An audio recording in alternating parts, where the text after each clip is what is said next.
সালামু আলাইকুম। এই মুহূর্তে আছি কাতার এয়ারপোর্টের ভিতর যে মেট্রো রেল ছিল সেখান থেকে নেমে সোজা চলে আসছি অ্যাপল স্টোরের সামনে। ডিউটি ফ্রি মানে ট্যাক্স নাই, আপনি যা কিছুই কিনেন সাথে কোনো ট্যাক্স দিতে হবে না, যেটা এয়ারপোর্টের বাইরে থেকে কিনলে দিতে হবে। চলেন দেখি এই এয়ারপোর্টের ভিতরে যে অ্যাপল স্টোর আছে এখানে লেটেস্ট যে মডেল আছে আইফোনের অ্যাপল 16 সিরিজ, এটার প্রাইস কেমন।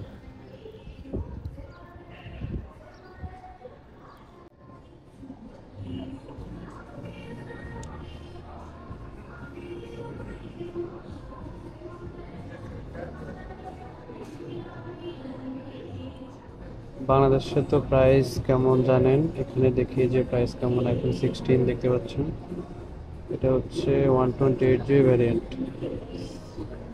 আচ্ছা, প্রাইস করে দেওয়া 128GB 3349 কত 925 যদি ধরি 121 করে ধরলেও 1,11,000।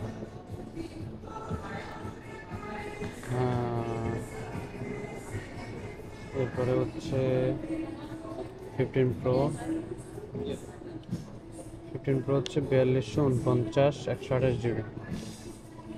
4249 যদি কাতারে যদি কত মনে হয় 22.50 1,38,000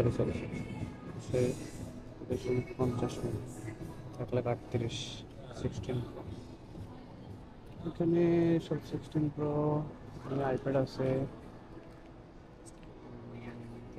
আইপ্যাড 13 ইঞ্চি। আইপ্যাড আসলে সবার জন্য না, প্রপার ইউটিলাইজ করতে না পারলে মনে হবে এটা আরেকটা 13 ইঞ্চির আইফোন। সব কিছুই এক, সব কিছুই সেম, যদিও আইপ্যাড ওএস iOS দুইটা ভিন্ন, তারপরও সব কিছুই একরকম লাগবে আপনার কাছে। ল্যাপটপের প্রাইস দেখি 133 জিবি 8 16GB 256 আর 100 সামথিং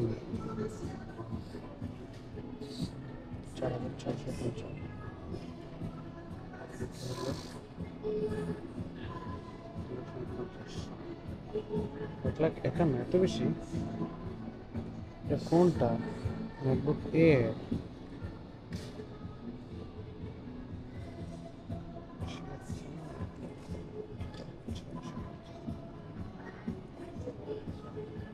ল্যাপটপের দাম তো বেশি লাগতেছে। আচ্ছা, এখানে হচ্ছে 13 ইঞ্চি। হ্যাঁ রে, এমন আর এমনও চলে, চিন্তা করা যায়। 759 দিয়ে রাখছে, ইন্টু হচ্ছে 121, 91,000। বেশি, অনেক দাম বেশি। মনে এই তো আর কি, এটা কত 16 প্রো সেম জিনিস। 16 এয়ারপডস প্রো সব 15 কোনো মডেল নাই। টাকাতে কনভার্ট করলে যে প্রাইস আসে আমি সেটাই দেখাইছি। যেহেতু টাকার ভ্যালু অনেক বেশি ওঠানামা করে তাই বাংলা টাকায় প্রাইস কমতে বাড়তে পারে, তবে ডলার বা কাতার রিয়ালের যেটা আছে সেটা এটাই থাকবে।